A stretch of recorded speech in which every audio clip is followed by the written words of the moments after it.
Вся слава Шриле Прабхупаде, и сегодня я хотел бы продолжить тему, которую мы обсуждали несколько недель назад, и это жизнь Шрилы Санатаны Госвами и в особенности его Иштадевы, его почитаемых божеств Шри Радха Мадана Мохана.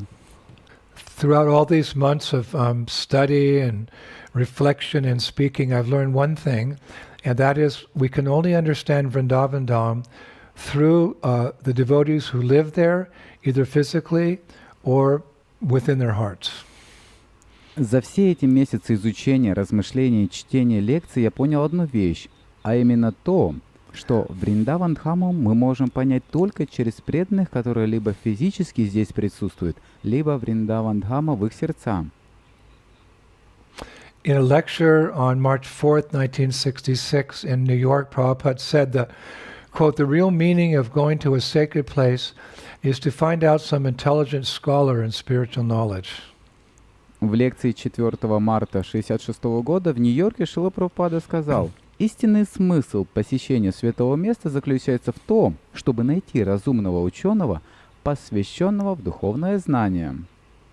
They are living there. Они живут здесь. To make association with them, to take knowledge from them, that is the purpose of going on pilgrimage. Общаться с ними, получать от них знания. Вот в чем цель паломничества.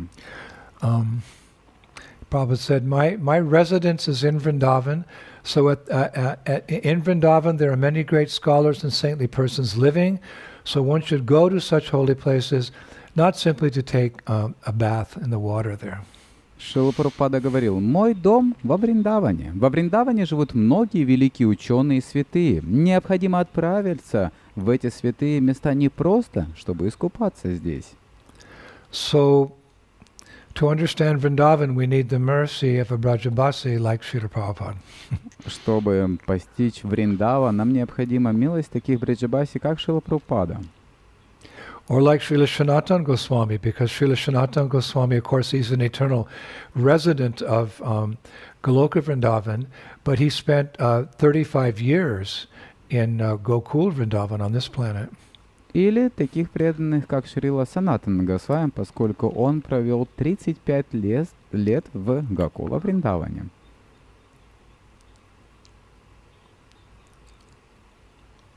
And although such souls are very elevated, they're very high, you could say, they come down to speak to on our level of Krishna consciousness. Хотя они настолько возвышенные души, они спускаются на наш уровень, чтобы поделиться сознанием Кришны с нами.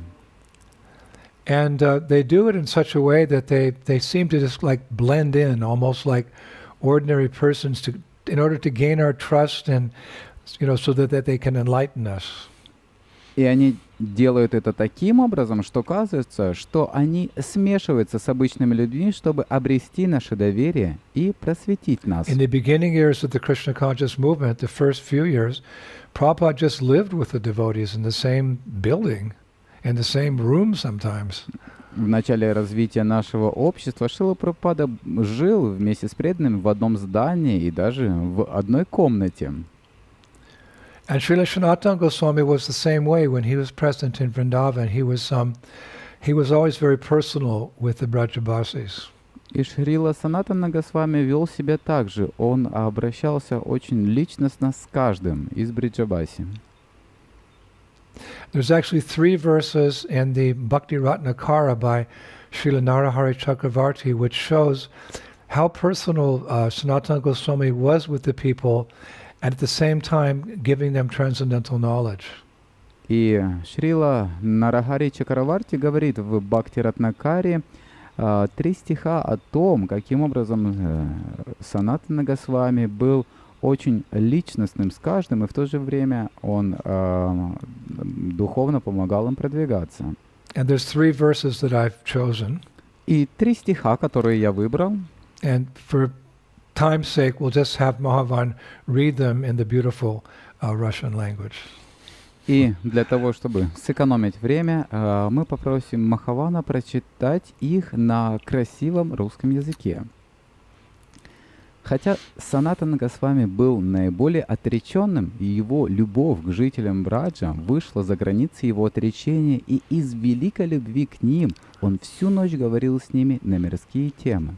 Санатана Госвами с любовью спрашивал Враджаваси об их благополучии, сколько сыновей и дочерей у них и где они поженились, как их звали и где они проживали, сколько урожая они собрали у себя дома и сколько земли вспахали. Были ли они физически здоровы или нет, как было их ментальное состояние. Враджаваси были очень довольны, когда он интересовался их делами, и постепенно они рассказали ему обо всем. Если кто-то испытывал страдания, это делало Санатана Госвами очень несчастным. Тогда Санатана Госвами мог облегчить их печали, поговорив с ними. Так они провели всю ночь, разговаривая до восхода солнца. О, Шринивас! Когда они увидели Санатану, никто не думал о том, чтобы предложить ему формальные поклоны. В какую бы деревню он ни входил, они брали его за руку и крепко его обнимали. Они усаживали его у подножья божественного дерева и усаживались вокруг него. Они с почтением приносили йогурт, молоко и масло из своих домов и угощали им Санатану. После окончания церемонии угощения его они удовлетворенно и счастливо усаживались с ним. И тогда Шрила Санатана Госвами просвещал их трансцендентным знанием. So in those situations where people felt very comfortable with him, then Sanatana Goswami would enlighten them with Krishna consciousness. В тот момент, когда люди чувствовали комфортно с ним, в тот момент он просвещал их сознанием Кришны. And he could do so because he was a very pure and very powerful personality.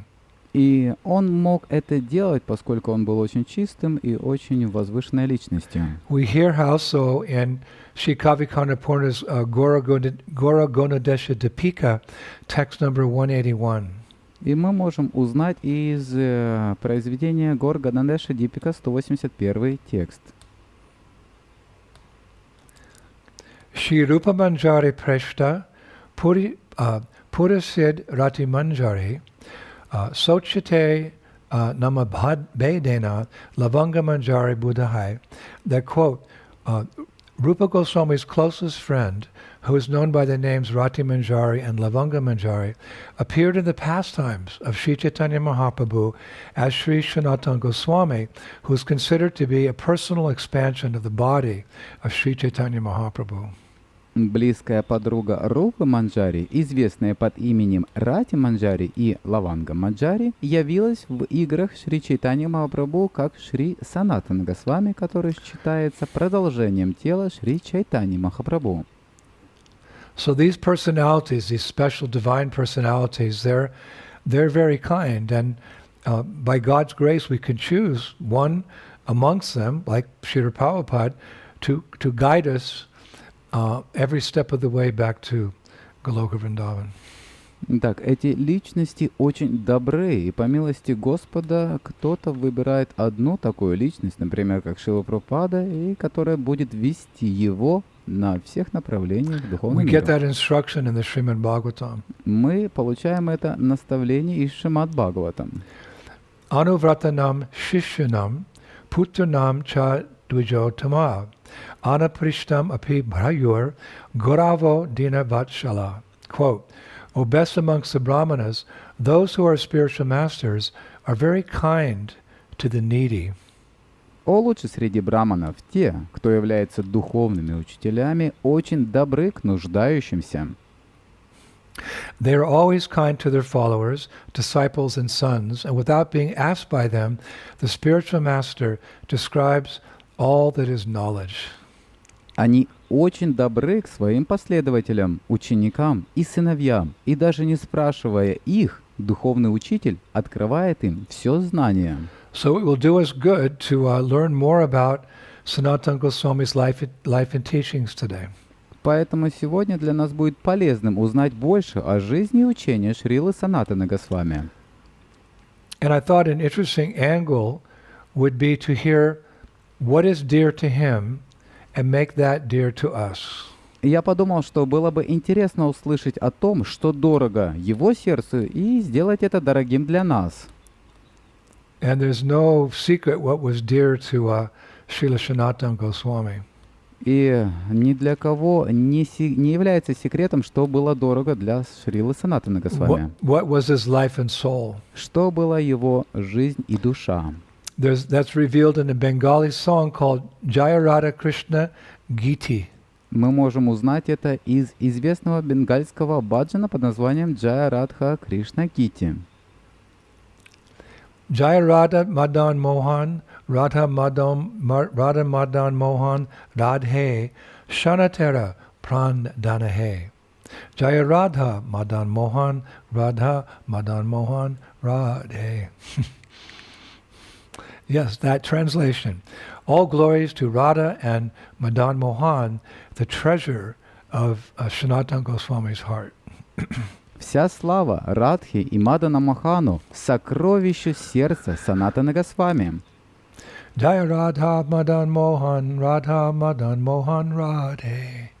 Like that. Sanatana Goswami Prandanahe. So it's very clear that his deities, Radha Madan Mohan, they're very dear to his heart. Здесь очень ясно, что его божество, Мадана Мохан, очень дорого его сердцу. So we can discuss him and his deities. Поэтому мы можем обсудить его и его божество. Now remember, the other week we discussed how Krishna's great-grandson, Brajanav, he established a number of deities around Vrindavan after Krishna left this world. Возможно, вы помните, что на прошлой неделе мы обсуждали, что правнук Кришны, Враджанаб, установил несколько основных божеств вокруг Вриндавана спустя некоторое время после ухода Кришны. And three of them were most prominent. 3 из них наиболее известны. Madan Mohan, Govindaji, and Gopinath. Мадан Мохан, Говиндаджи и Гопинатх. Actually, according to historical records, Madan Mohan at that time, he was called Madan Gopal. В действительности, в соответствии с историческими записями, Мадана Мохана в это время называли Мадан And later, Гопал. Sanatana Goswami changed the deity's name to Madan Mohan. И позже Санатана Госвами и поменял божество, имя Мадан Гопал на Мадан So for Мохан. now, we'll refer to that deity as Madan Gopal. И сейчас мы будем обращаться к этим божествам как Мадана Гопал. Now, although Brajanav worked very hard to revive the Dham with, new temples and deities, etc., over thousands of years, again, everything receded from view. Итак, хотя Враджанаб тяжело трудился, чтобы возродить храмы и божества в Дхаме, спустя 1000 лет все снова исчезло из поля зрения. Like 500 years ago, Vrindavan had become a jungle again. То же самое, как 500 лет тому назад Вриндаван был So джунглем. during those thousands of years, Madan Gopal, you could say, disappeared, or he was buried under the earth. И в то время можно сказать, что Мадан Мохан лежал захороненный под землей. To protect him from, foreign invaders. Для того, чтобы защитить его от иностранных захватчиков. And he happened to be buried in the earth near a hill called Dwadasha Ditya Tila that's along the Parikrama Marg, near to where Krishna rested after chastising the Kaliya serpent. И он был захоронен под землей в холме Двадаша Дитья Тила на парикрамной дороге недалеко от того места, где Кришна отдыхал после наказания It's змея called Калия. Dwadasha Ditya Tila because Krishna was warmed by 12 suns there after he chastised the Kaliya serpent in the water. Это место называется Двадаши Дитья Тила, поскольку здесь Кришна был согрет 12 солнцами. For those of you who know Vrindavan, that's the hill that the Madan Mohan temple's on now. Для того, кто знает Вриндаван, это то место, где сейчас расположен храм Мадана Мохана. But there was no temple there at that time. Но в то время там не было храма. So Madan Gopal's he was beneath the earth there, and for several thousand years until Advaita Acharya visited Vrindavan. Итак, Мадана Гопал пролежал под поверхностью в течение 1000 лет, пока Адвайта Ачарья не посетил Вриндаван. Advaita Acharya actually visited Vrindavan, На самом деле Адвайта Ачарья посещал Вриндаван, like Lord Nityananda and Lord Chaitanya did. подобно тому, как Господь Нитянанда и Господь Чайтанья делали это. And one day, during his visit to Vrindavan, Advaita Acharya was sitting beneath a banyan tree. И однажды Адвайта Ачарья сидел под баньяновым деревом. Next to that hill, that Dwadasa Dityatila, he was sitting under a banyan tree there, and he saw a small portion of the deity protruding from the ground, actually. И он сидел в этом месте, Двадаши Дитьятила, и как раз недалеко на пригородной дороге вдруг он заметил небольшую часть божества, So Advaita выступающего из Acharya земли. had Madan Gopal dug out of the ground, and he spent quite some time worshipping him in that area. Some months he stayed there, and therefore that place became famous as Advaita Vat. И Адвайта Ачарья выкопал Мадана Гопала и провел порядка месяца, поклоняясь ему в этом месте, которое стало известно как Адвайта Ват. I don't think many devotees know about that place. Я не думаю, что большинство преданных знакомо это место. Because usually we walk up to the Madan Mohan temple, we walk up the stairs, and then we have programs there. But on the other side, you go down the other side of the hill into the village, there you find that Advaita Vat, that exact place that Advaita Acharya found Madan Gopal. Обычно преданные поднимаются по ступенькам, и программа проходит возле храма Мадана Мохана, но если спуститься с другой стороны холма в деревне, там непосредственно расположено это место, которое называется Адвайта But in Ват. time, Advaita Acharya, he had to return to Shantipur in Navadvip in Bengal to assist Lord Chaitanya's pastimes and the Sankirtan movement that was starting. Со временем Адвайта Ачарья должен был вернуться в Шантипур и Навадвипу в Бенгалию, чтобы помочь в играх Господа Чайтаньи Махапрабху и в движении But before Санкиртана. he left for Bengal, he took that deity, Madan Gopal, to Mathura, which is some distance away from Vrindavan, took the deity to Mathura, and he placed him in the care of a Brahmana by the name Damodar Chobe. Но прежде чем отправиться в Бенгалию, он отвез это божество Мадана Гопала в Мадхуру, расположенную на некотором расстоянии от Вриндавана, и верил его заботам gave him to брамана a по имени family. Дамодара Чауби. Он отдал его So the семье. years that followed, the Chobe family, it's interesting, they treated Madan Gopal like one of their own, it's described. В последующие годы семья Чауби, мне это интересно, относилась к Мадану Гопалу как к одному из своих членов семьи. Practicing what scholars call a spontaneous but unorthodox form of worship.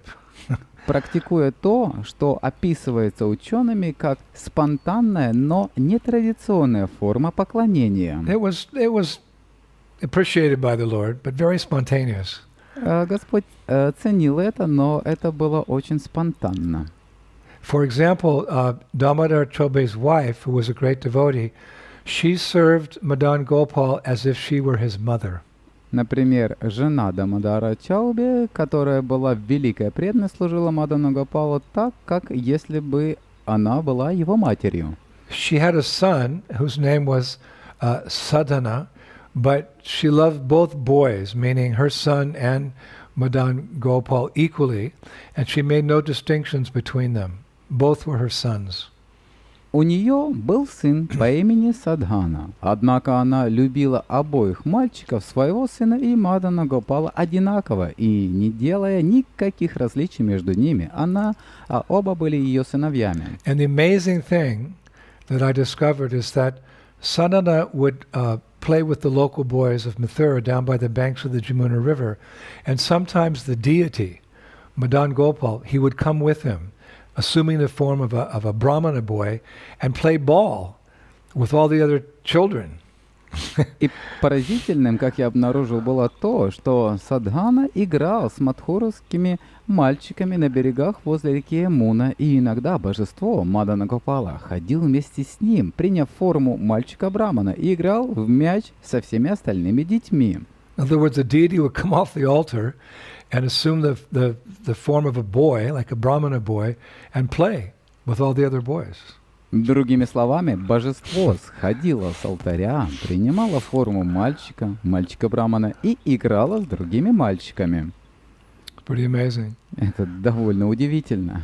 So now when Rupa Goswami and Sanatana Goswami first came to Vrindavan, they came in 1516, the year 1516. They would beg their meals in Mathura. That's called Madhukar. You go to 3 homes and you beg some foodstuffs.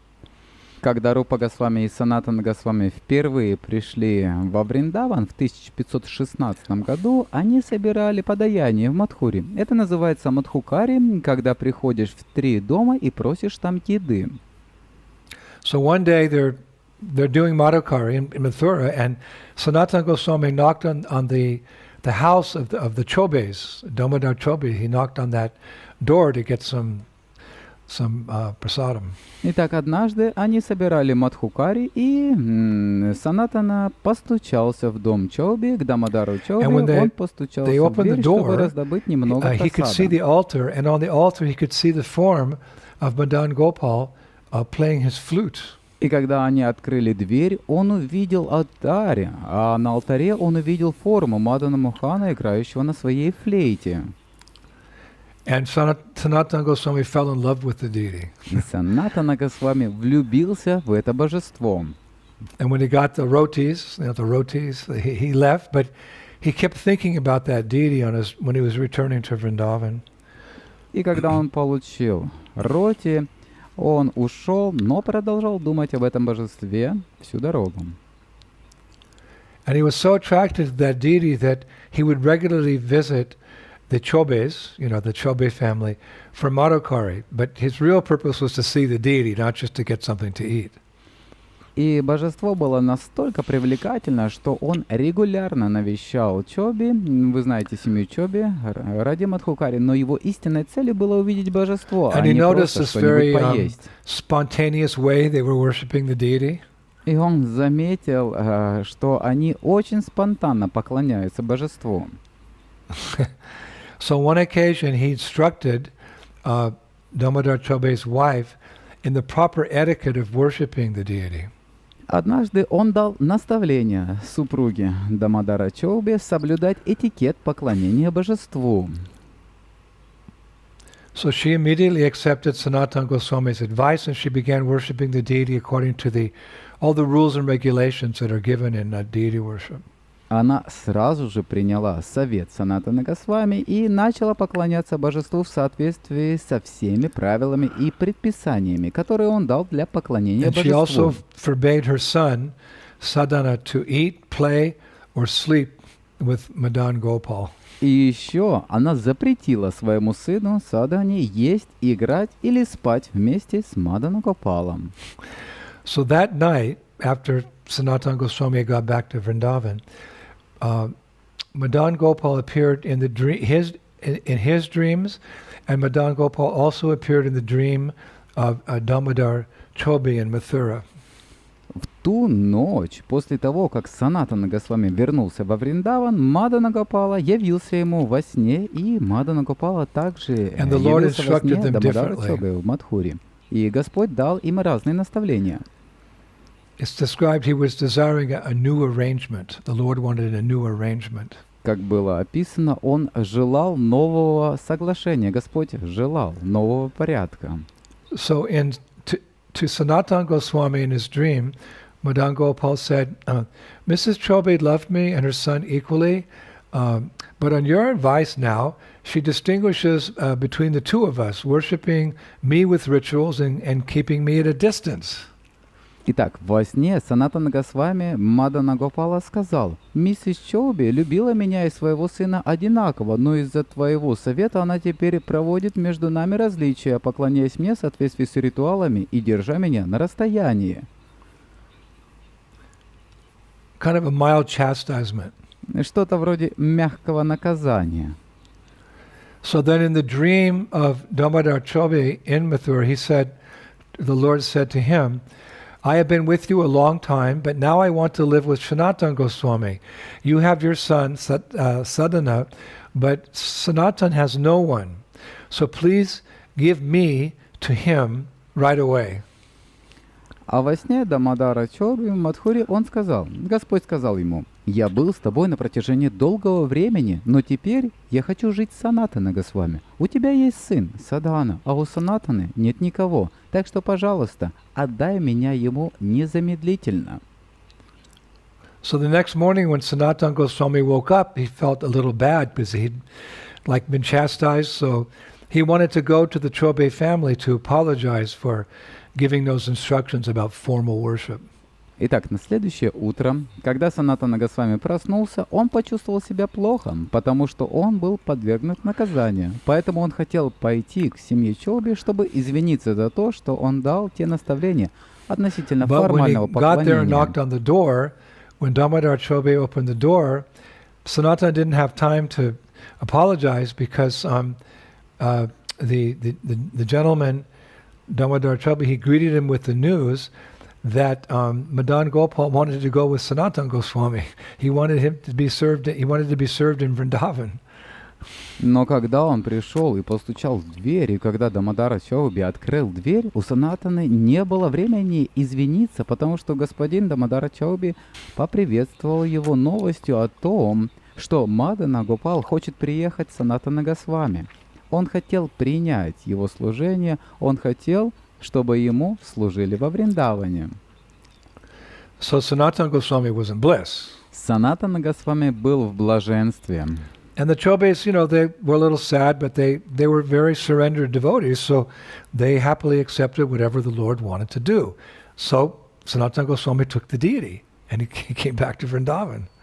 И Чоби, вы знаете, они были немного опечалены, но они были очень преданы. Поэтому они с радостью приняли все, что хотел сделать Господь. Итак, Санатана Госвами взял божество и вернулся во Вриндаван. And he went to his bhajan kutir place at Dwadasha Dityatila, and he began worshiping the Lord beneath a tree. И он пошел в свой баджан-кутир возле Двадаша Диятила, и он начал поклоняться Господу под деревом. A little while later, he built a thatched hut to where so that the deity could live in that thatched hut. Немного позже он построил соломенную хижину, чтобы божество могло жить в этой хижине с соломенной крышей. Now, by that time, Rupa Goswami had also found Govindaji. К тому времени Рупа Госвами также нашел Говиндаджи. And I think that other Goswamis were finding their deities as well. И я думаю, что другие Госвами также нашли свои божества к тому времени. So news of, Madan Gopal's appearance and Govindaji's appearance spread to Vaishnav communities in Bengal and Orissa. Новости о появлении Мадана Гопала и Говиндаджи распространилось в вайшнавских сообществах в Бенгалии и Ориссе. So pilgrims began coming from Bengal and Orissa to see these transcendental forms of the Lord. Паломники начали приезжать из Бенгалии и Орисы, чтобы увидеть эти трансцендентные формы Господа. И вы должны об этом подумать, потому что в те времена единственным средством передвижения было пешее путешествие. To walk from Vrindavan to Vrindavan from Mayapur or Puri, it took many months, and there were many dangers along the way. Чтобы пойти из Вриндавана или Вриндаван в Майяпур, требовалось много месяцев, и много опасностей было на этом пути. But the devotees were determined. They wanted to go to Braj like we do. They wanted to see the deities like we do. So every year there were many parikramas coming to Vrindavan. Но преданные были полны решимости. Они хотели отправиться во Врадж, как и мы. Они хотели видеть божеств, как и мы. И так каждый год во Вриндаван приходило много парикрам. Is visiting holy places and performing parikama. That's called pada sevanam. На самом деле вы знаете, что один из 9 процессов преданного служения — это посещение святых мест и выполнение парикрам, которое называется падасеванам. Shravanam, kirtanam, vishnu, smaranam, padasevanam, archanam, bandham, dasyam, sakyam, atmanivedanam. So padasevanam means to serve the lotus feet of the Lord, but you can also take it that pada means feet, and you travel to the Dham to see Krishna. Таким образом, падасеванам означает служить лотосным стопам Господа, но вы также можете взять, что пада означает стопы, и вы отправляетесь в Дхаму, чтобы увидеть Кришну. So after acquiring Madan Gopal, every day Sanatana Goswami he'd bake some flour and he'd make little balls of dough and put it on open fire, and he would boil some vegetables that he'd collected in the forest. And he'd offer all of this to the deity, to Madan Gopal.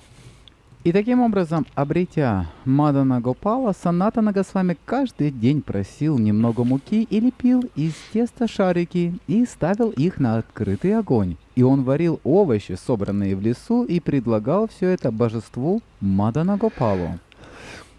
But the thing is, Madan Gopal was used to different kind of foodstuffs because Mrs. Chobe in Mathura, she was cooking, for the Lord with ghee and nice spices and quality rice. So the deity was used to a different standard.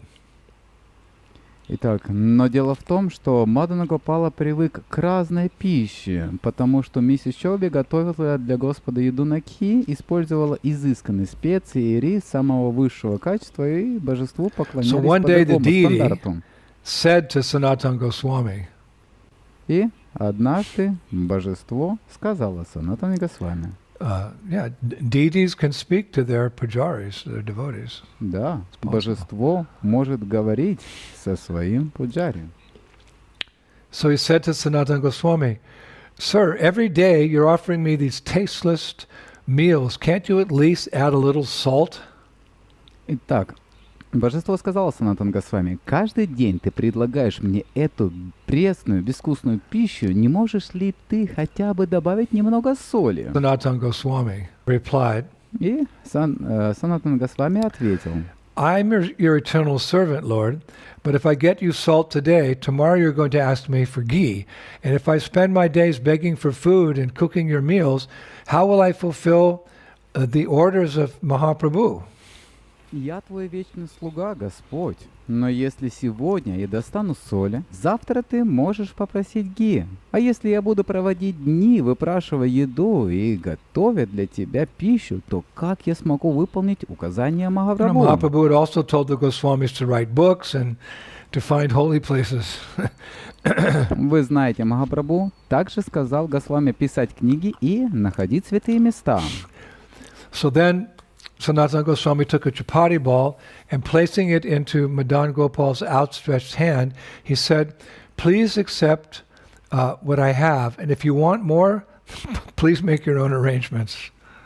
Затем Санатана Госвами взял шарик чапати и положил его в протянутую руку Мадана Гопала и сказал: «Пожалуйста, прими то, что у меня есть, а если ты хочешь большего, то позаботься об этом сам». Of course, we as aspiring devotees, we shouldn't imitate, such loving interactions because, that's on the level of pure devotional service. Разумеется, мы, как начинающие преданные, не можем, мы не должны имитировать такой любовный обмен, потому что это только на уровне Prabhupada said we чистого worship our преданного Radha служения. Krishna deities like Lakshmi Narayan in the mood of awe and reverence, so that we establish a proper relationship, that they are the masters and we're the servants. And then we can move on to more intimate things at a later stage of devotional service. Прабхупада сказал, что мы поклоняемся божествам Радхи и Кришне как Лакшми Нараяна в настроении благоговения и почтения, чтобы мы установили правильные отношения, в которых они были нашими господами, а мы слугами. А затем мы можем перейти к более близким взаимодействиям на более позднем этапе преданного служения. Of course, we know that Sanatana Goswami wanted the best for his Ishtadeva, and so the Lord actually arranged a pastime. He said to him, if you want something better, make your own arrangements. So actually there's a pastime where Madan Gopal made an arrangement for better worship. Конечно, мы знаем, что Санатана Госвами хотел для своего Иштадева самого лучшего. И поэтому Господь действительно вскоре устроил лилу. Он сказал ему: знаешь, если ты хочешь что-то получше, то позаботься об этом все сам. И действительно произошла лила, где Мадан Гопал устроил все для лучшего поклонения. Was taking 3 boatloads of merchandise, including salt, down the Jamuna river to the city of Agra.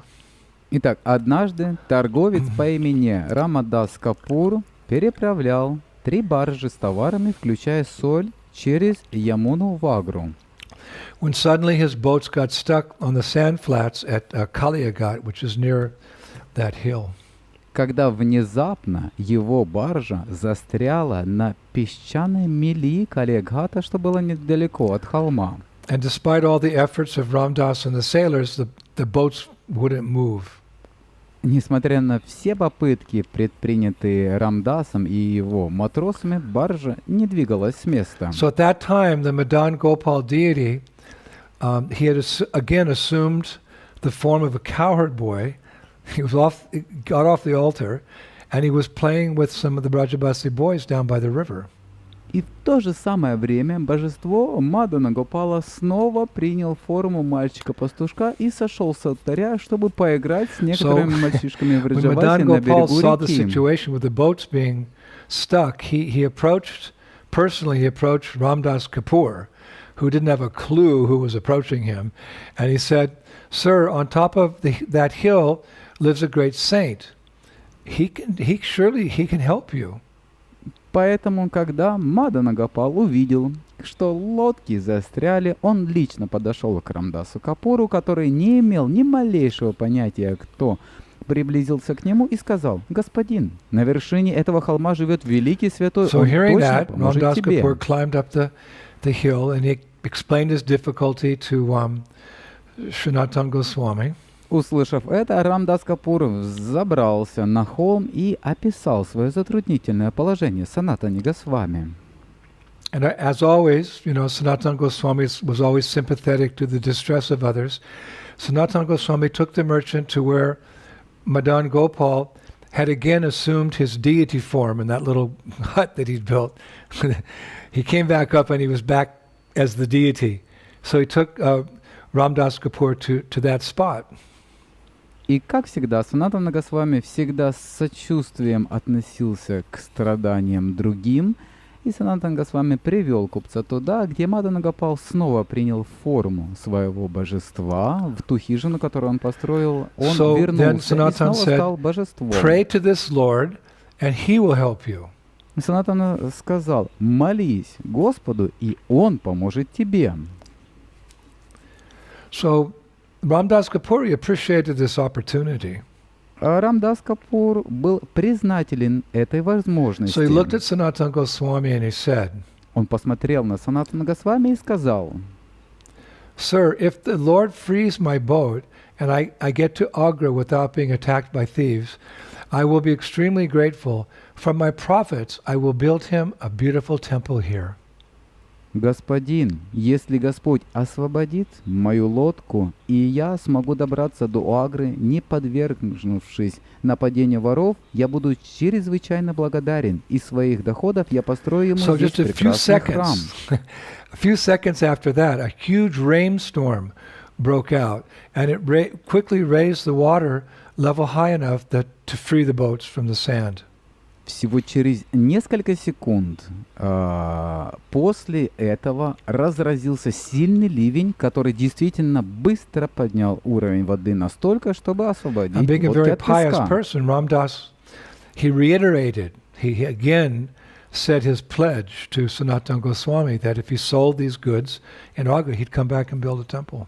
И будучи очень благочестивой личностью, Рамдас, он повторил вновь свое обещание Санатане Госвами, что если он продаст эти товары в Агру, он вернется и построит храм. Before Ramdas departed, he left a supply of salt for Madan Gopal's meals. И в своем исследовании я обнаружил кое-что очень интересное, что перед отъездом Рамдаса оставил запас соли для еды Мадана Гопала. I think Sanatana Goswami had said something to him. You know, you have salt there? Can you give me a little salt? Because my deity wants some salt with his chapatis. Я думаю, что Санатана Госвами что-то сказал ему, а у вас нет случайно соли? Вы не могли бы дать мне немного соли, потому что мое божество хочет немного соли с Madam чапати. Gopal. So some weeks later, after selling his merchandise in Agra, true to his word, Ramdas Kapoor came back and he began the construction of a temple for Madan Gopal. Затем, несколько недель спустя, продав свои товары в Агре, верный своему слову, Рамдас Капур вернулся и начал строительство храма для Мадана Гопала. Now I discovered something really interesting. И я обнаружил что-то очень интересное. That even though Vrindavan was basically, abandoned, it was a jungle at that time, still one required permission to construct a temple there. Несмотря на то, что Вриндаван в то время был похож на джунгли, все равно требовалось разрешение для строительства. Because all lands within thousands of kilometers were the property of the emperor, and that in those days the emperor lived in nearby Delhi.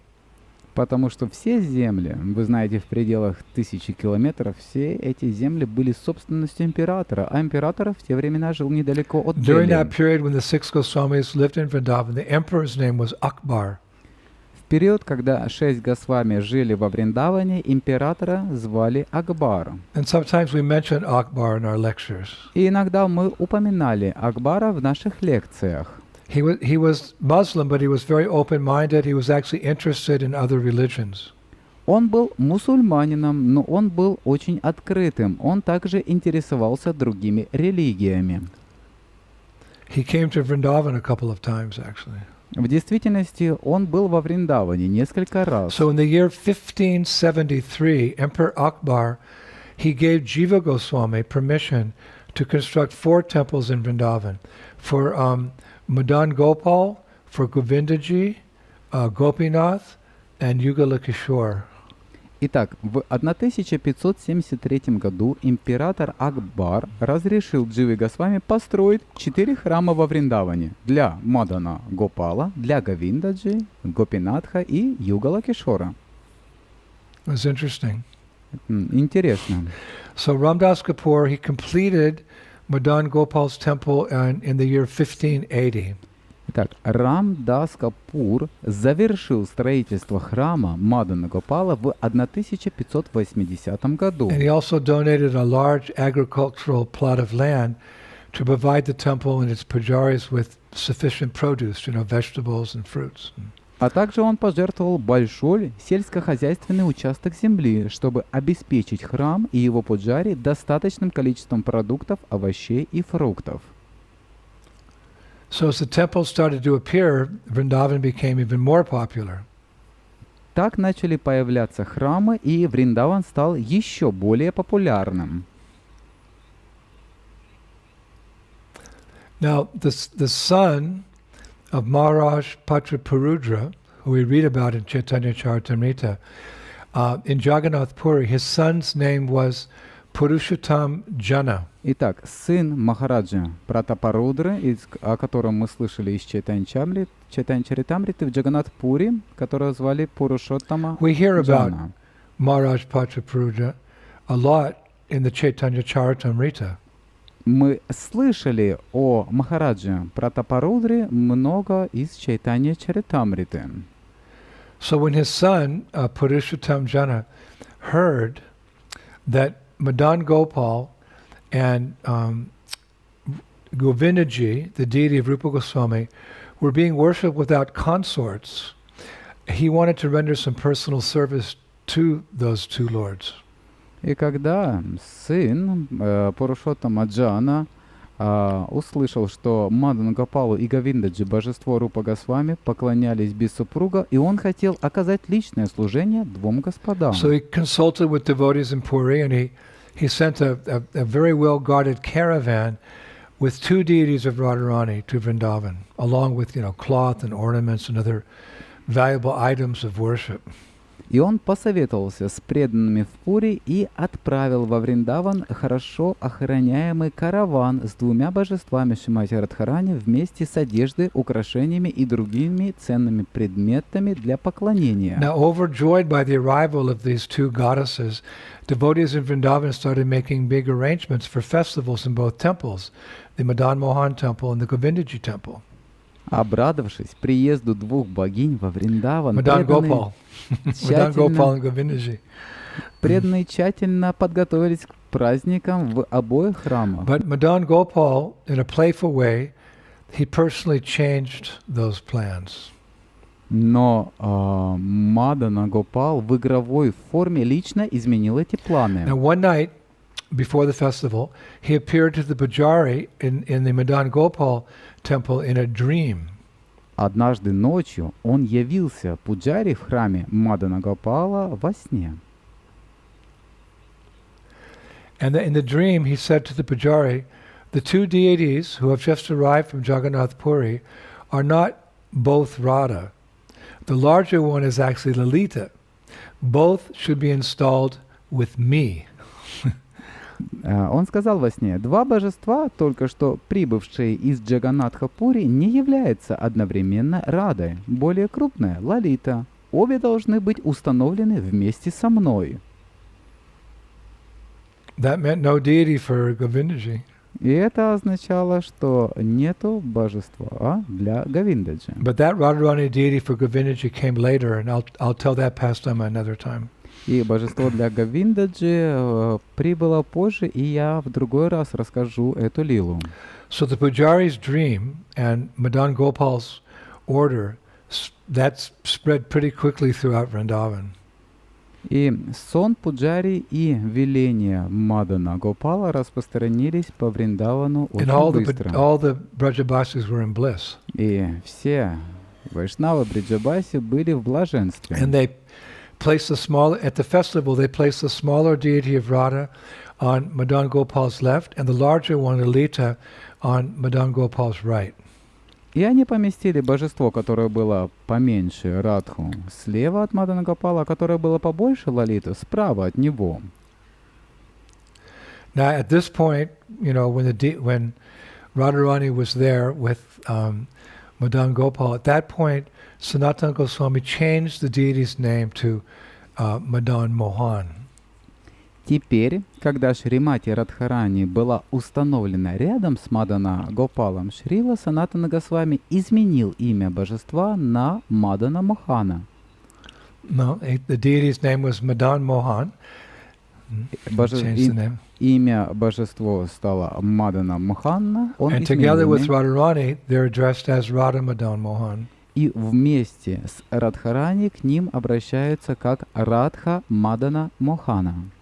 So it's described that after this, this whole procedure, now he found the deity and that he has a temple and the worship's going on with Radharani, etc.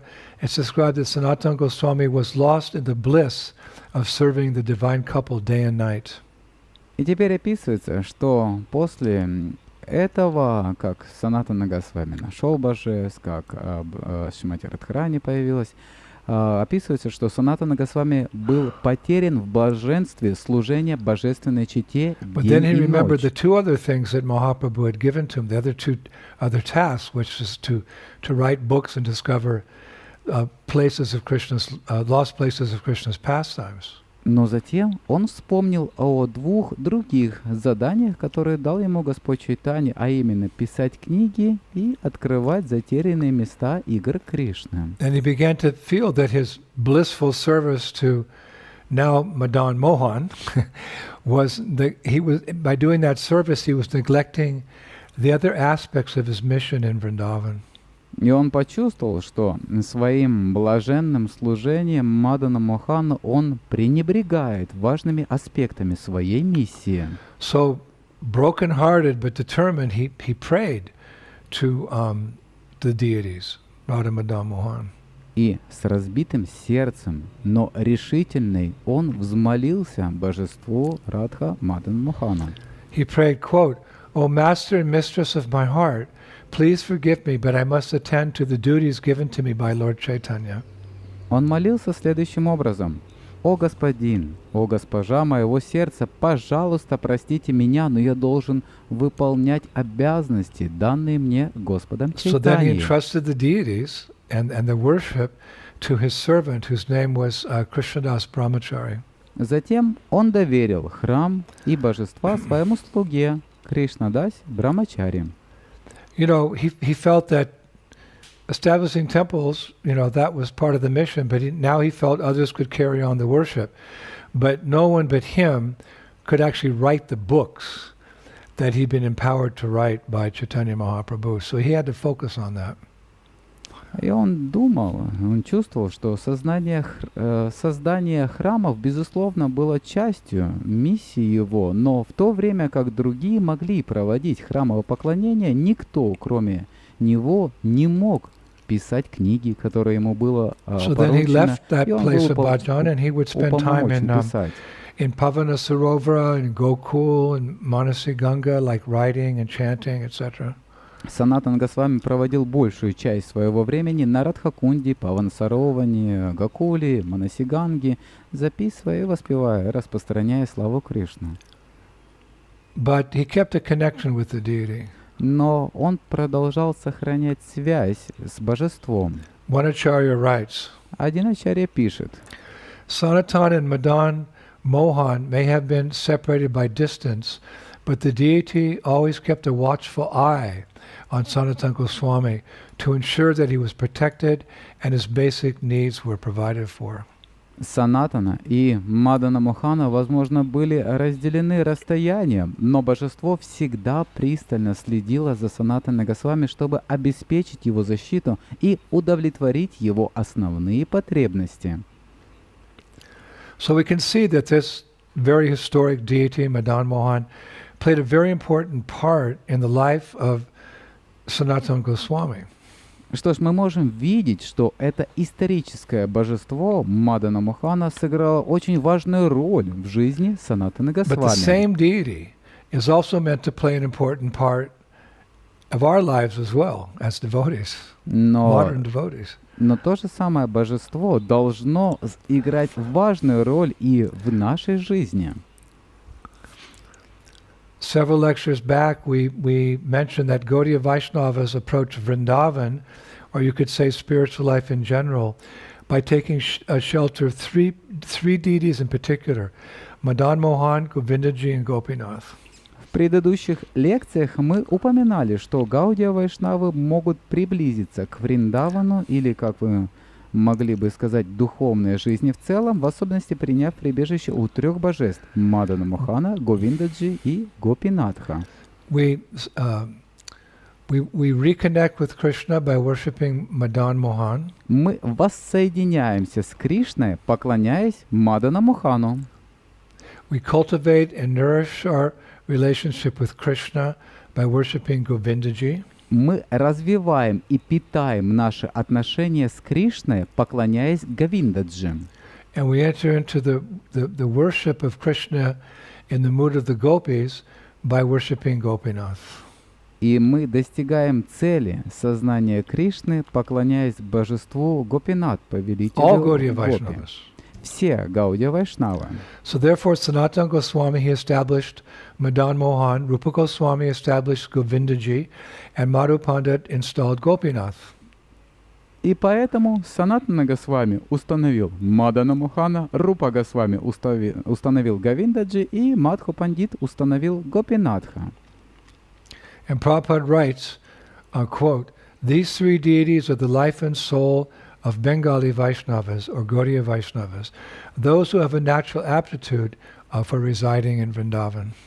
Шрила Прабхупада писал, эти три божества — жизнь и душа бенгальских вайшнавов или гаудия вайшнавов, которые имеют естественное стремление жить во Вриндаване. So you could say we take our first steps in Krishna consciousness by worshipping Madan Mohan.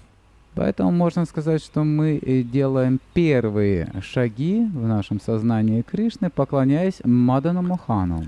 And we have a nice prayer to establish that relationship with this deity. И у нас есть замечательная молитва, с помощью которой мы можем установить эти отношения с этим божеством.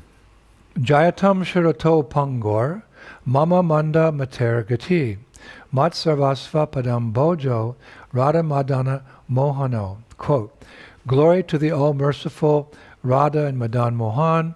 I am lame and ill-advised, yet they are my directors, and the lotus feet are everything to me.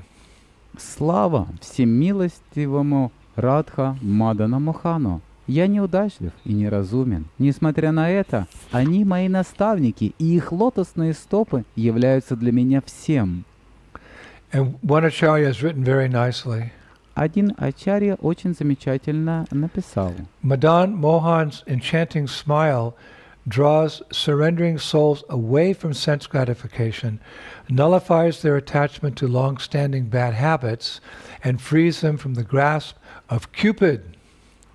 Завораживающая улыбка Мадана Мохана уводит предавшиеся души от чувственных удовольствий, сводит на нет их привязанность к дурным привычкам и освобождает их от объятий Купидона. So here we hear the name Cupid. Итак, здесь мы слышим имя Купидона. Or in modern times we say the god of love. Или, говоря современным языком, Бога любви. But it's not the selfless, pure love that the residents of Vrindavan feel for Krishna or Krishna feels for the Brajabasis. It's not like that. Но это не идет речь о бескорыстной чистой любви, которую испытывают жители Вриндавана Кришне, а Кришна испытывает Браджабаси. Love in this world is called kama or lust. Любовь в этом мире называется кама или вожделение. Kama can also mean spiritual love. Кама также может значить духовную любовь. But in this sense it can be taken as a material lust. Но в данном случае оно относится к материальному вожделению. And Prabhupada has given a very strong maxim. He said one time, lust means for me and love means for Krishna. И Шрила Прабхупады однажды сделал очень решительное утверждение, сказав, что вожделение значит для меня, а любовь значит для Кришны.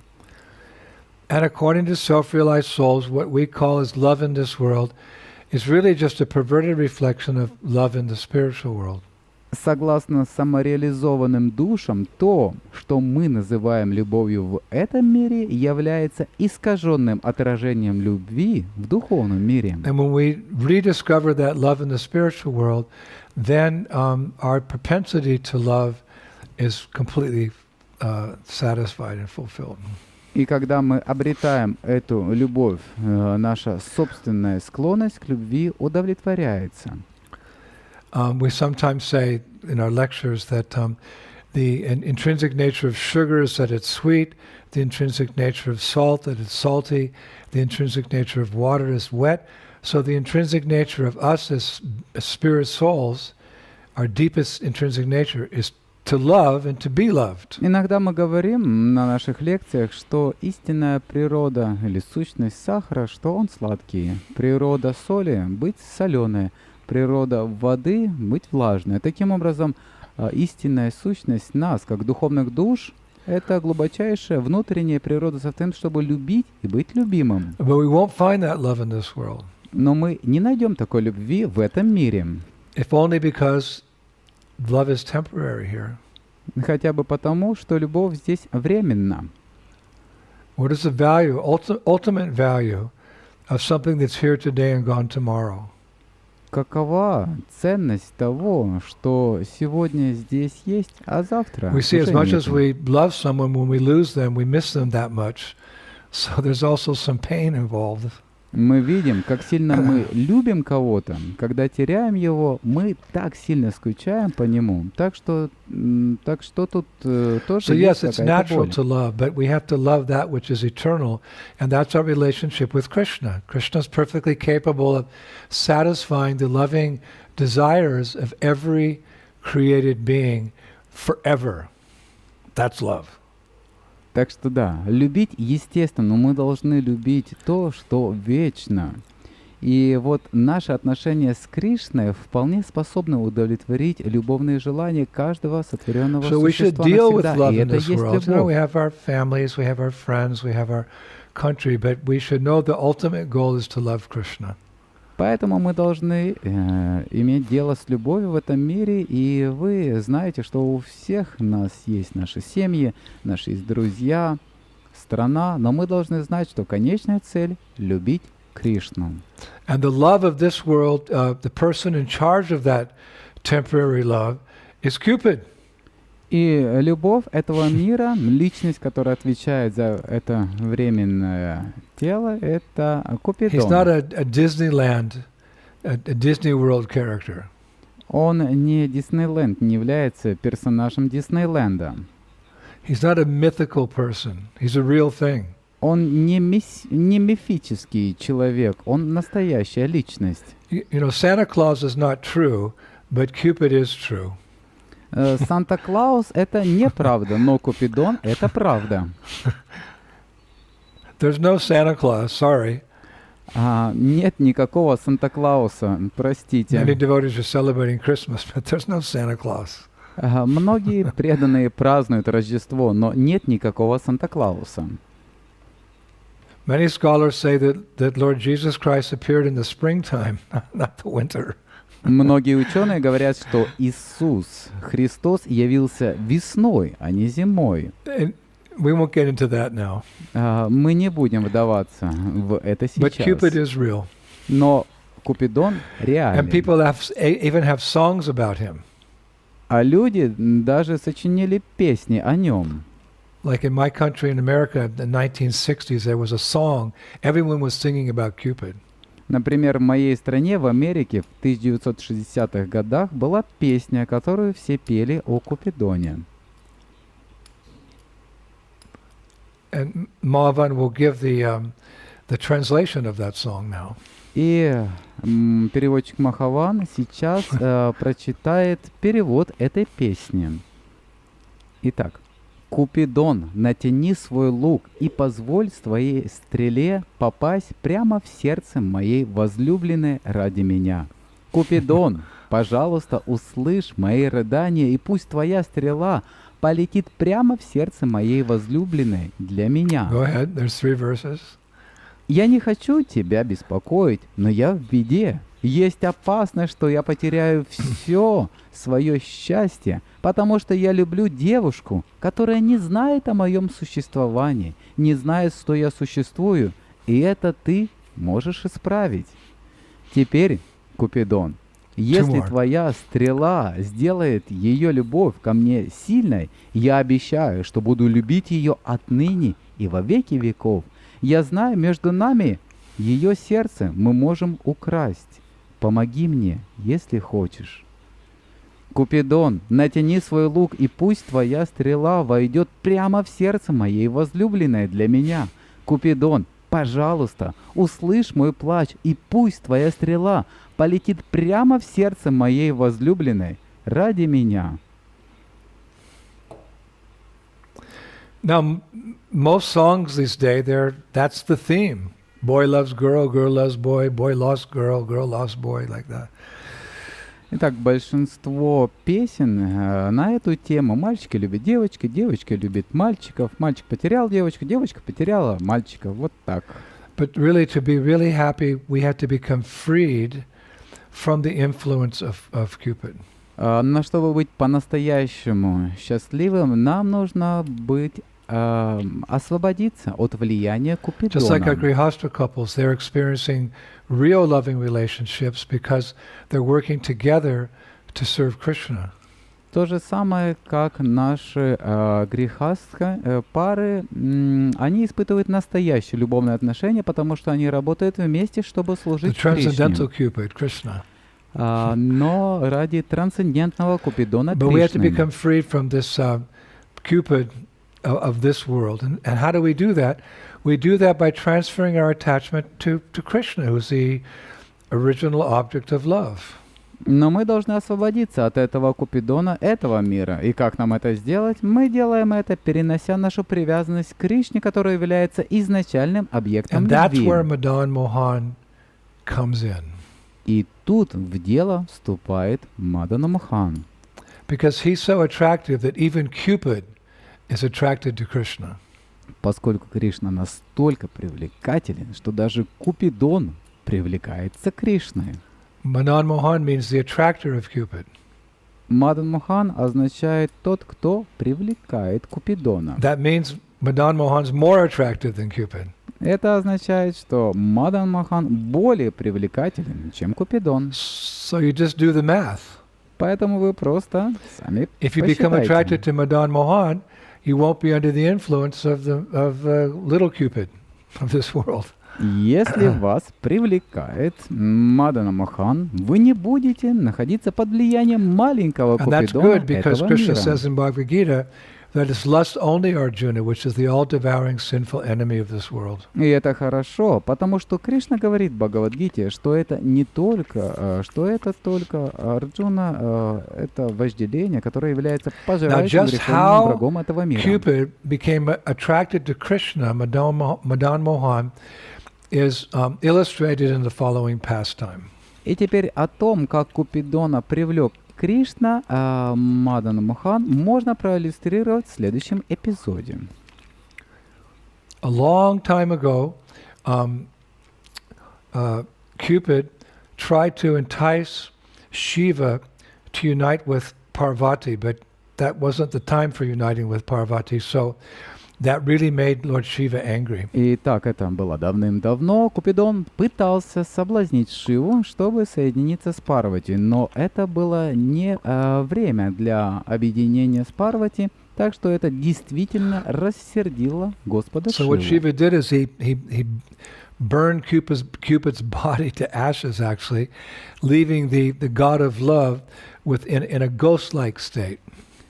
И что сделал Шива? Он сжег его тело дотла, превратил в пепел и And оставил after Бога that, любви в Cupid, who was состоянии привидения. disembodied and invisible, he continued his business of inciting love within the conditioned souls, but he was annoyed because he didn't have a gross body and he couldn't enjoy those loving activities himself.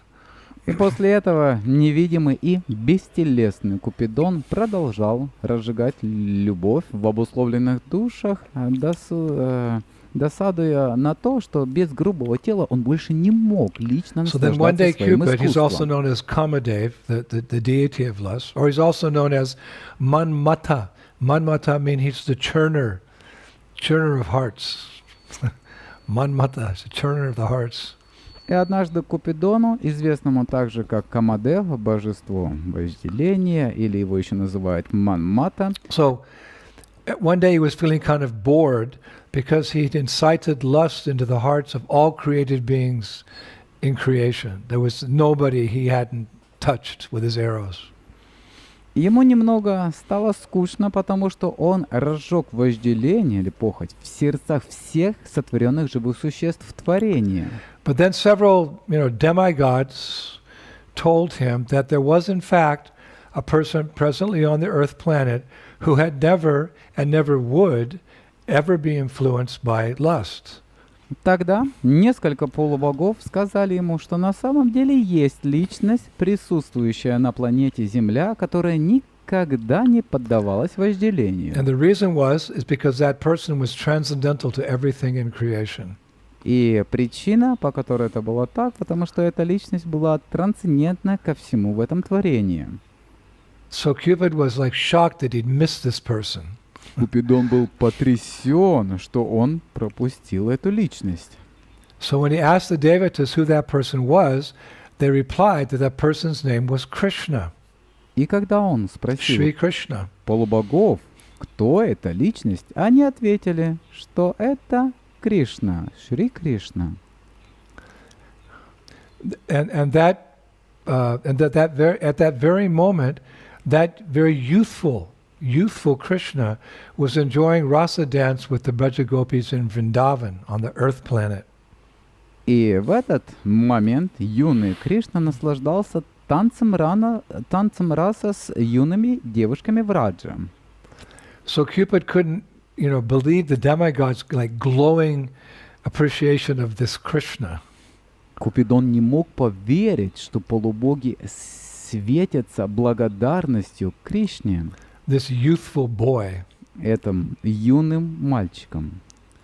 So he thought, how is it possible that someone in the prime of youth can dance with beautiful young girls and still be untouched by lust? И он подумал, как это возможно, что кто-то в расцвете юности может танцевать с красивыми молодыми девушками и оставаться So he became незатронутым determined to prove that вожделением. Krishna was, susceptible to his powers. So he armed himself with bows and arrows, and accompanied by spring, a soft breeze, cuckoo birds, and hummingbees, he quickly went to Sri Vrindavan Dham.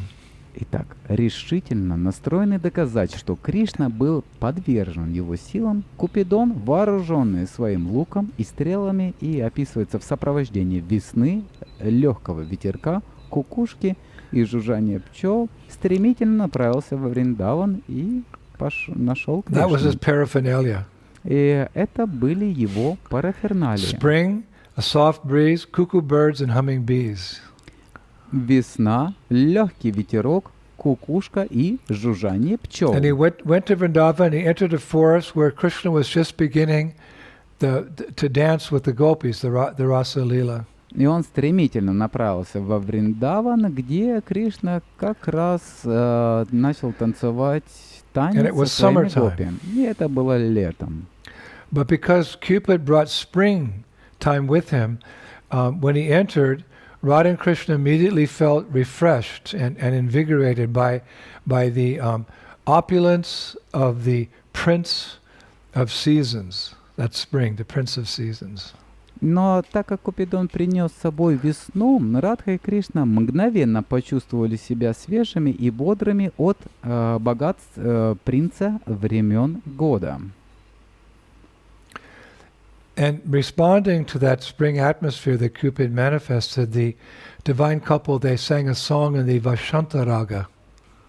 Отвечая на появившуюся весеннюю атмосферу, божественная чистота спела песню в Васанта And Раге. one of the cuckoos, one of Cupid's cuckoos, pet cuckoo, he began singing the fifth note. И тогда одна из кукушек Купидона сладко пела пятую ноту. And then Radha and Krishna, they imitated that sound. И Рада и Кришна радостно подражали ей. And then Cupid sent some special bees which hummed around Radha and Krishna in an attempt to excite their loving sentiments. Тогда Купидон послал своих особых пчел, которые гудели вокруг Радхи и Кришны в очередной попытке вызвать волнение их любовного влечения. He was trying his best, Cupid. Он пытался изо всех сил. But when Krishna took Radharani's hand in his, Cupid could see something very interesting, that their bodies radiated a pure and sublime goodness that was devoid of even the slightest trace of lust, passion, and ignorance. И хотя Кришна держал руку Радхарани в своей руке, Купидон мог видеть, что их тела излучали чистую и возвышенную благость, которая была лишена даже малейшего следа похоти, страсти или невежества. How can Krishna feel any lust? He doesn't have a material body. You need a material body to experience lust. And Krishna's body is made of eternity, knowledge, and bliss. It's only spiritual, so there's no question of lust. Как Кришна может чувствовать вожделение? У него нет материального тела. Вам необходимо материальное тело, чтобы испытывать вожделение. Но Кришна, его тело создано из вечности знания блаженства, и поэтому оно духовное, и поэтому нет вопроса о похоти и вожделении. But still intent on proving Krishna was wrong, Cupid then sent a gentle breeze from the Malayan hills that was fragrant with the smell of sandalwood to excite Krishna. Но все равно для того, чтобы показать, что Кришна ошибался, Купидон призвал легкий ветерок с Малайских гор, который нес с собой благоухание сандалового дерева с целью взволновать Кришну. То же самое, как люди пользуются парфюмом, чтобы привлечь противоположный пол. But when this beautiful aroma came towards Krishna, it's described that Radharani purified the breeze, purified the aroma just by her presence. Neutralized it just by being present. Описывается, что когда этот прекрасный аромат надвигался к Кришне, описывается, что Радхарани очистила ветерок аромата своим присутствием, нейтрализовала его просто присутствием. So we can also be protected by Radharani from the influence of anything mundane because she's present in the sound of her name. Hare Krishna, Krishna Krishna, Hare Hare, Hare Rama, Rama Rama, Hare Hare.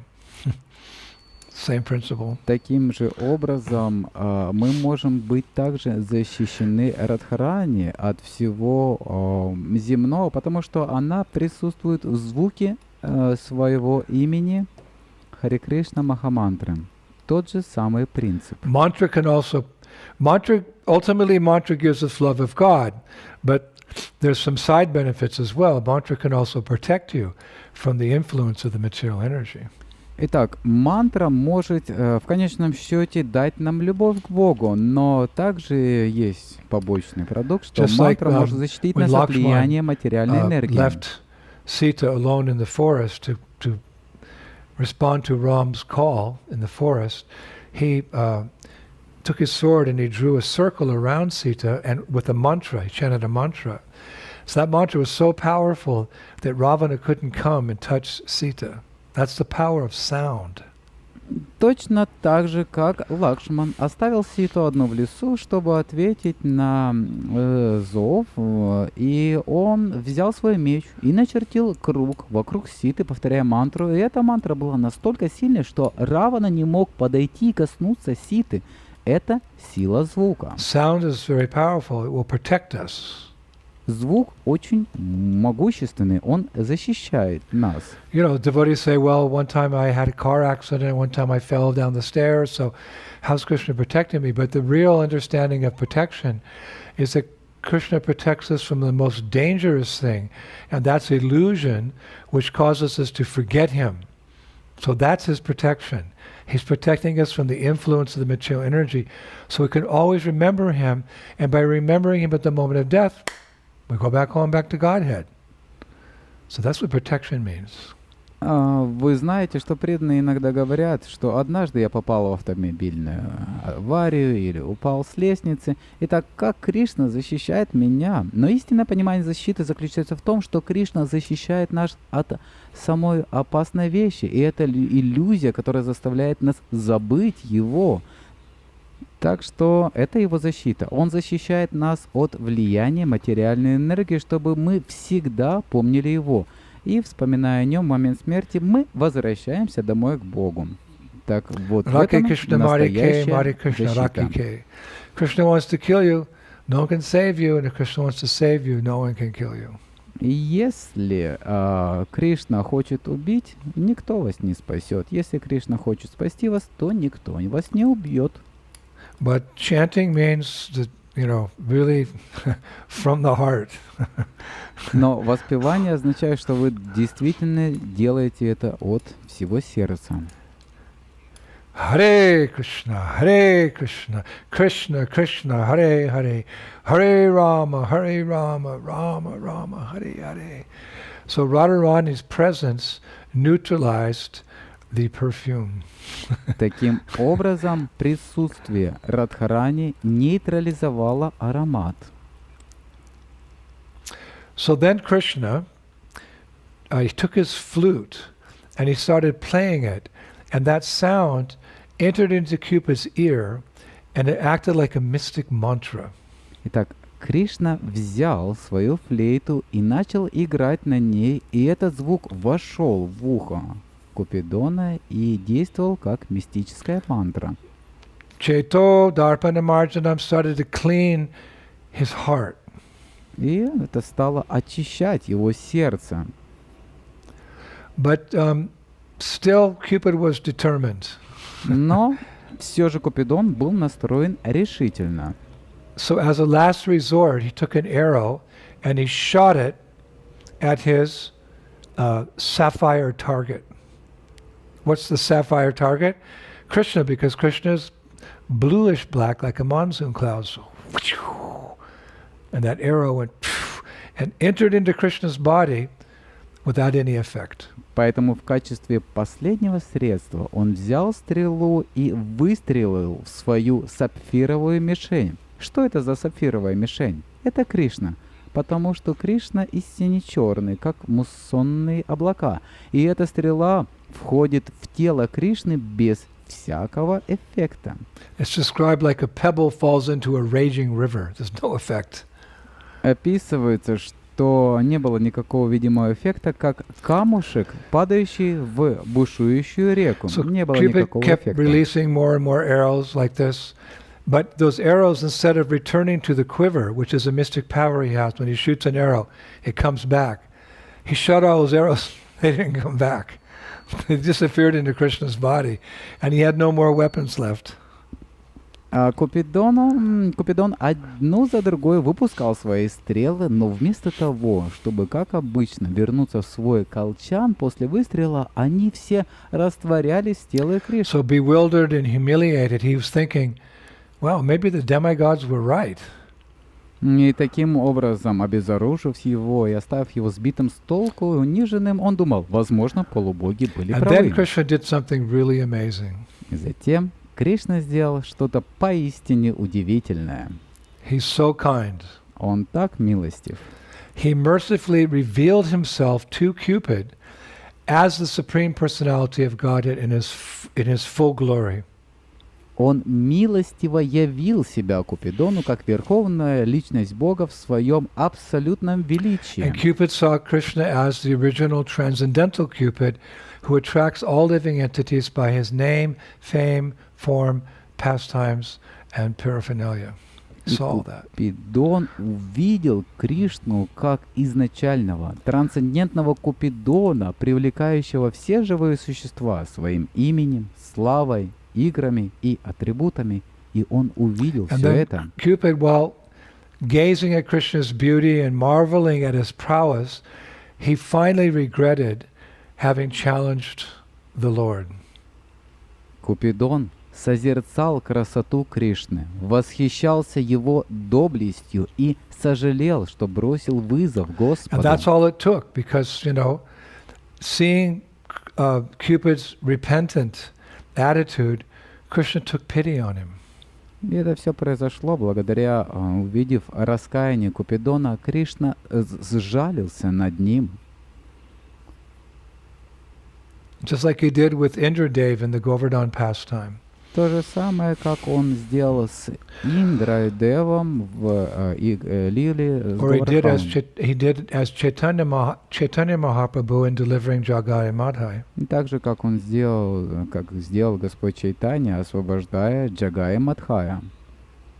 Or as he's done with all of us. Или так же, как он сделал со всеми нами. So he took pity on Cupid. Итак, он сжалился над Купидоном. And for a brief moment, he let Cupid taste the gopis' love for him, enabling Cupid to see Krishna exactly as the cowherd girls do. That is something special.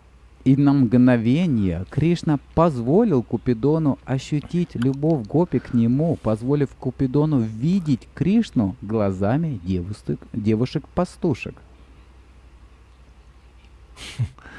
Like we mentioned in the lecture about Arjuniya Gopi, those things can't be understood by knowledge, you have to experience them.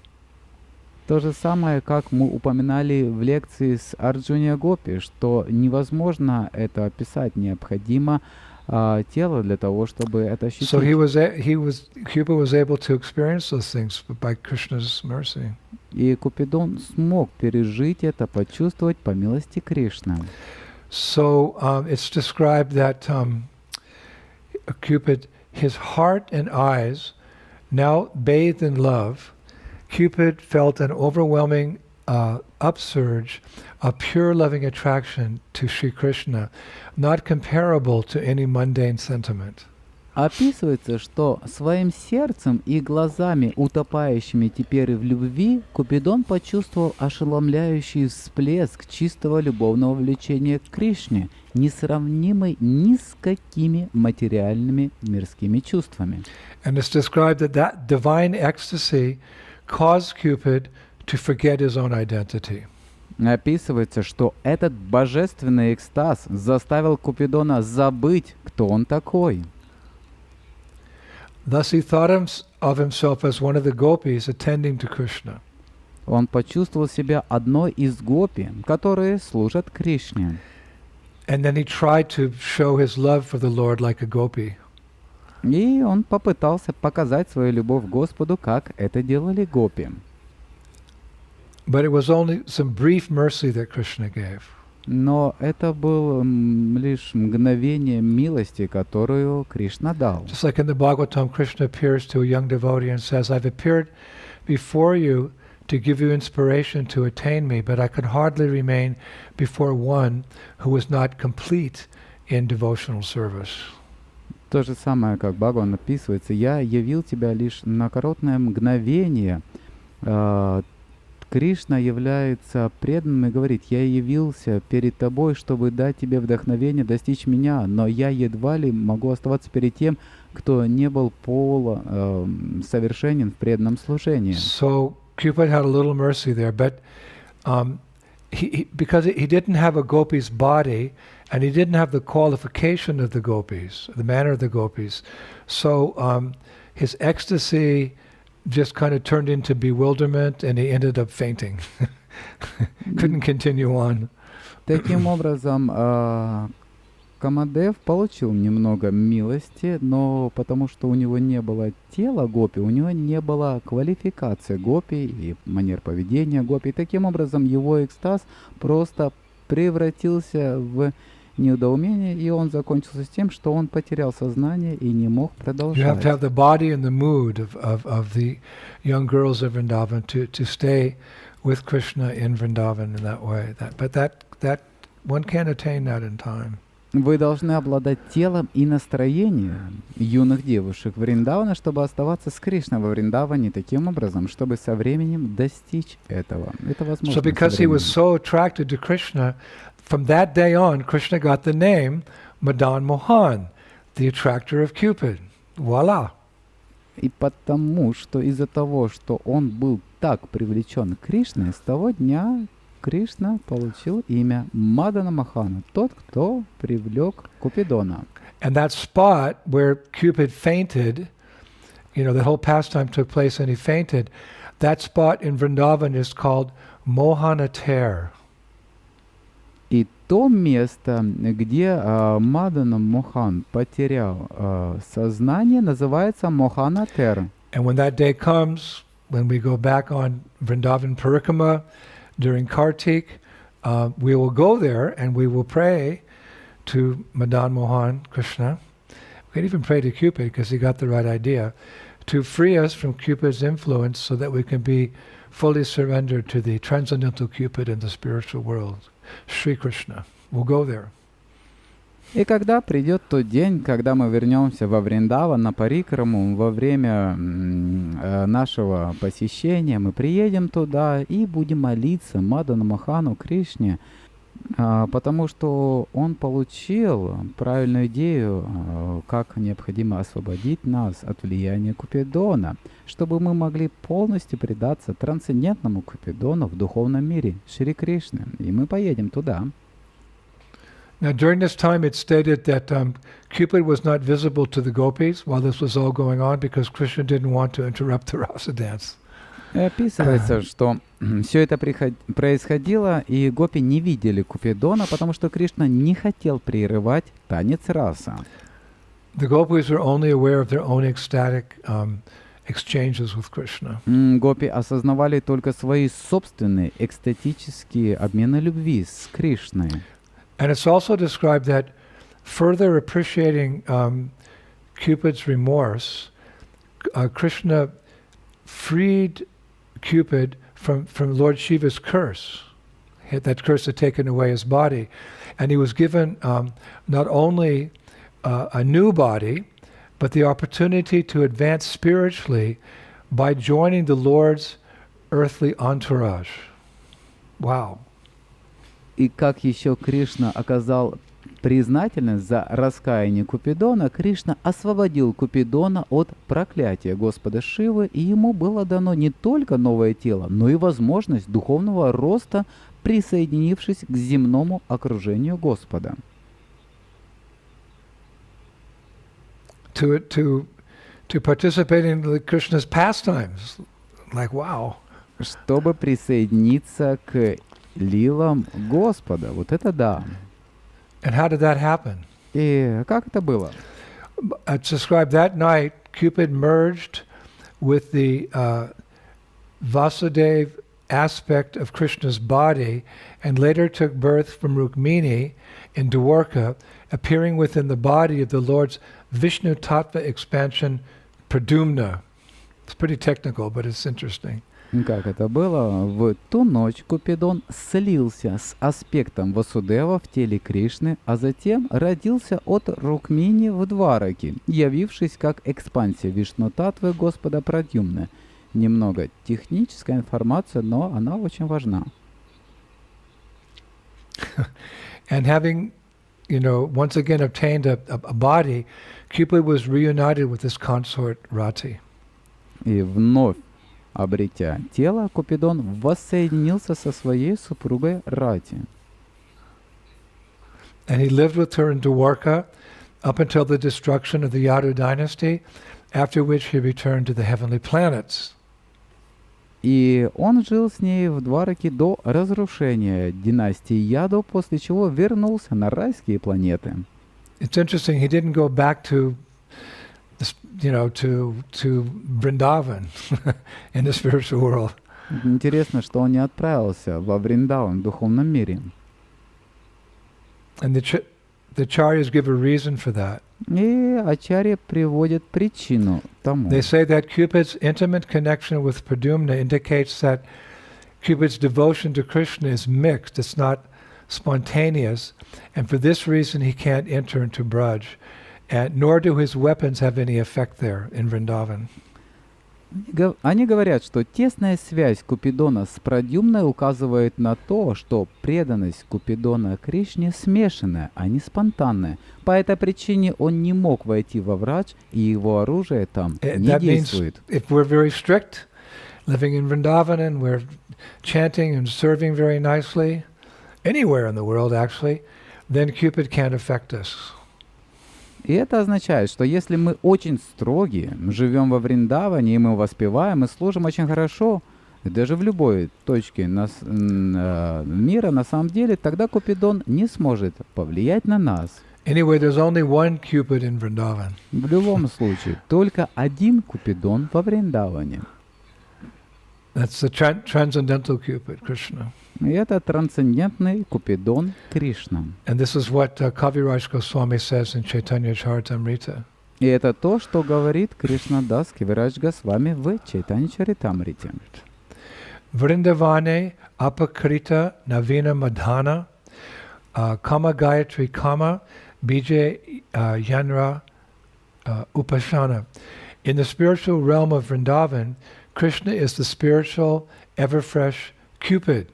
He is worshipped by chanting the Kama Gayatri mantra with the spiritual seed Klim. В трансцендентном царстве Вриндавана Шри Кришна вечно юный, духовный Купидон. Ему поклоняются, повторяя Кама Гайатри мантру, которая содержит трансцендентное семя Клим. So in conclusion, итак, в заключение сегодня by worshipping Srila Sanatana Goswami and his deity Radha Madan Mohan in Vrindavan, we are taking our first steps in Krishna consciousness, solid steps in Krishna consciousness. Так, поклоняясь божеству Шрилы Санатана Госвами, Шри Рада Мадан Мохану, мы делаем первые шаги в сознании Кришны. Actually, it's more than a small step because we're stepping out of material life into spiritual life. So there's a saying in English, it's a quantum leap. It's a huge step forward. На самом деле, в сознании Кришны это больше, чем маленький шаг, потому что мы выходим из материальной жизни в духовную жизнь.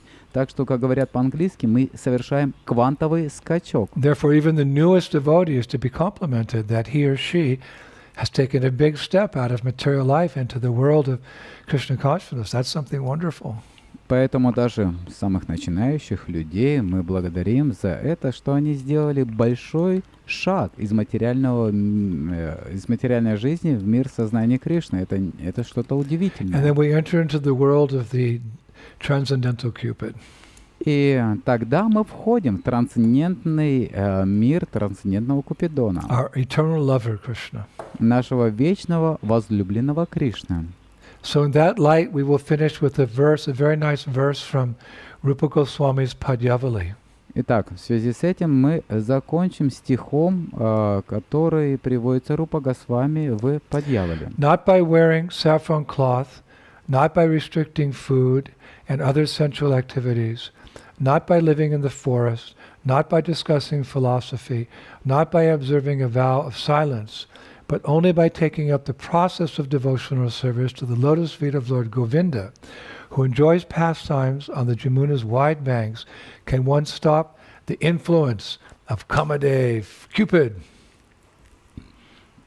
Не нося шафрановой одежды, отрекшегося от мира, не ограничивая себя в пище и удовлетворении других потребностей тела, не проживая в уединении или в лесу, не обсуждая различных философий, не давая обет молчания, но только лишь начав совершать самое незначительное преданное служение лотосным стопам Господа Говинды, который наслаждается играми на чудесных берегах реки Ямуны, человек тем самым освобождается от влияния Камадева. Such a beautiful verse.